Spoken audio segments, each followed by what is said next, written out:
दोस्तों मई 2010 में एक रिसर्च पेपर पब्लिश होता है इंडिया के एक प्रेस्टिजियस जर्नल करेंट साइंस में, और इस जर्नल का टॉपिक होता है a disaster looms large over Joshimath. दोस्तों ये रिसर्च पेपर लिखा था हेमवती नंदन बहुगुणा यूनिवर्सिटी के दो जियोलॉजिस्ट ने।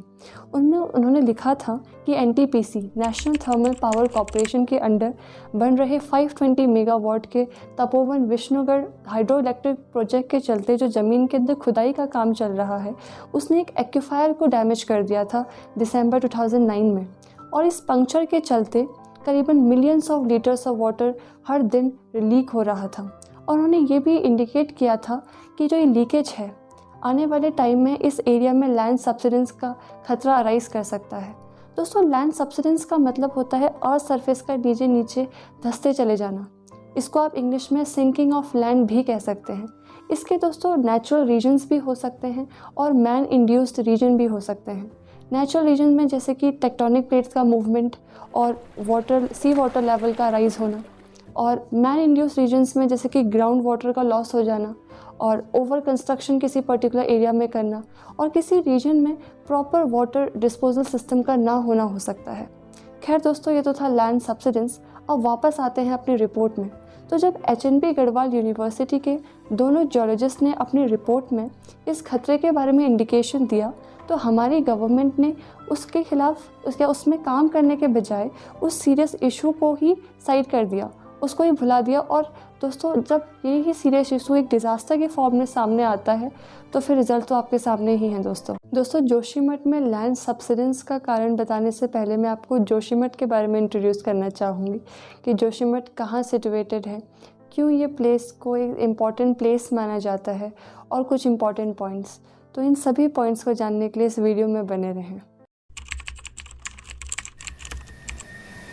दोस्तों जोशीमठ उत्तराखंड स्टेट के चमोली डिस्ट्रिक्ट में बसा हुआ एक खूबसूरत हिमालयन रीजन है जिसे गेटवे टू हिमालयाज़ भी कहा जाता है, क्योंकि हिमालयन रीजन में ऐसे बहुत सारे इंपॉर्टेंट प्लेसेस हैं जहां आप जोशीमठ से होकर जा सकते हैं, जैसे कि हिंदुओं के धार्मिक और पवित्र स्थल माने जाने वाले हेमकुंड साहिब, और देश में चारों धामों में से एक बद्रीनाथ भी आप जोशीमठ से होकर जा सकते हैं, और world famous valley of flowers और इंटरनेशनल स्की सेंटर के नाम से फेमस ओली भी आप जोशीमठ से होकर जा सकते हैं। दोस्तों जोशीमठ ही वो जगह है जहाँ पर आदि गुरु शंकराचार्य ने कठोर साधना की थी, और उन्होंने इसी जगह को ज्योतिर्मठों की स्थापना के लिए चुना था।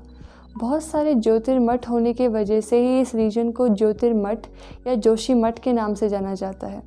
और दोस्तों देश में चारों धामों में से एक बद्रीनाथ का शीतकालीन गद्दी स्थल या बोले तो winter seat of Lord Badri भी जोशीमठ को ही माना गया है। और साथ ही साथ दोस्तों जो नंदा देवी माउंटेन पीक्स हैं और जो दूनागिरी माउंटेन पीक्स हैं उन सभी के खूबसूरत नज़ारे आप जोशीमठ से ले सकते हैं। तो दोस्तों ये सभी वो रीजन्स हैं जिनके वजह से जोशीमठ को एक स्पेशल दर्जा दिया जाता है उत्तराखंड स्टेट में। दोस्तों अब बात करते हैं जोशीमठ में लैंड सब्सिडेंस के रीजन्स के बारे में। तो पहला रीजन है अनकंट्रोल्ड कंस्ट्रक्शन।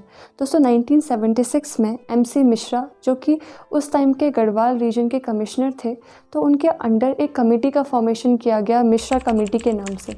तो उन्होंने अपनी रिपोर्ट में साफ साफ लिखा कि डिफॉरेस्टेशन और पब्लिक रोड्स को बनाने के लिए यूज़ किए जा रहे बहुत सारे एक्सप्लोसिव्स और एडिकेट ड्रेनेज सिस्टम का ना होना, ये सभी फैक्टर्स हैं लैंड सब्सिडेंस के लिए। और उनकी द्वारा बनाई गई कमेटी ने ये भी स्पेशली रिकमेंड किया कि जो जोशीमठ के हिल स्लोप्स का टो रीजन है उसको अलकनंदा रिवर के वजह से होने वाले कटाव से बचाना होगा। पर दोस्तों हमारे एडमिनिस्ट्रेशन ने इस रिकमेंडेशन को पूरी तरीके से इग्नोर कर दिया। दोस्तों जब ईयर 2000 में उत्तराखंड को एक इंडिपेंडेंट और सेपरेट स्टेट का दर्जा मिला, तो जोशीमठ और उसके चारों ओर रीजन्स में काफ़ी मैसिव डेवलपमेंट प्रोजेक्ट स्टार्ट किए गए, और तपोवन विष्णुगढ़ प्रोजेक्ट भी उसी डेवलपमेंट प्रोजेक्ट का एक हिस्सा था। दोस्तों जब 2013 में उत्तराखंड में एक मेजर फ्लड आया था, तो सुप्रीम कोर्ट द्वारा अपॉइंट की हुई एक एक्सपर्ट बॉडी ने उन सभी रीजन्स में हाइड्रो इलेक्ट्रिक पावर प्रोजेक्ट्स के कंस्ट्रक्शन को बैन करने का एडवाइस दिया जो पैराग्लेशियल रीजन में आते हैं।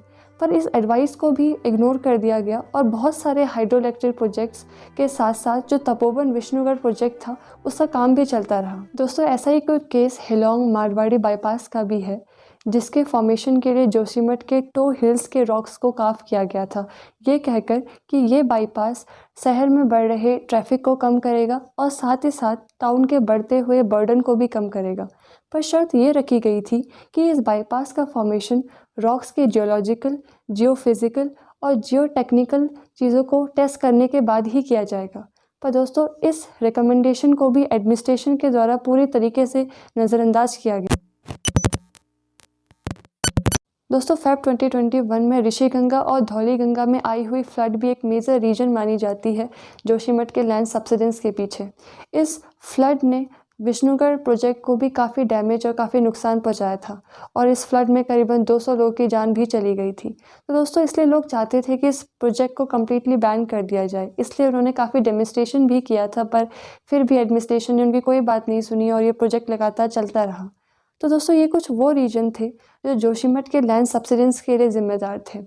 पर दोस्तों उत्तराखंड मिटिगेशन सेंटर ने रिपोर्टर्स को ये बताया कि 1 जनवरी और 2 जनवरी को जो इमीडिएट लैंड सब्सिडेंस देखा गया था वो जोशीमठ के मारवाड़ी रीजन के एक पंक्चर्ड एक्यूफायर से डिस्चार्ज हो रहे पानी के वजह से हुआ था। तो दोस्तों हमने इस वीडियो में जोशीमठ के बारे में जाना, क्यों जोशीमठ एक इम्पॉर्टेंट प्लेस है उत्तराखंड स्टेट में, और अभी अभी हाल ही में हुए उसके लैंड सब्सिडेंस के पीछे के रीजन्स क्या थे, इस वीडियो में हमने जाना। आई होप आपको वीडियो इन्फॉर्मेटिव लगा होगा। Thank you for watching.